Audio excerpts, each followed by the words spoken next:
అమ్మవారి నవరాత్రులుగా చేస్తారు.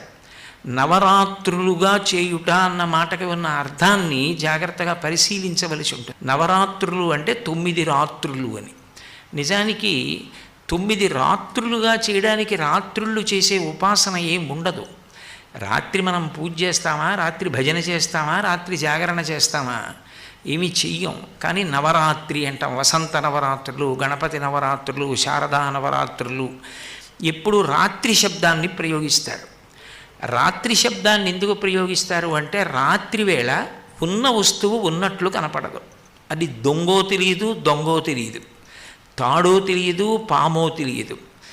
అంటే అజ్ఞానమునకు ప్రతీక చీకటి. ఆ చీకటి పోవాలి. చీకటి పోవడానికి 9 రోజుల ఉపాసన ఎందుకు పెడతారంటే 9 దాటితే 10 వస్తుంది. 10 వస్తే 1 పక్కన 0 అయిపోతాడు.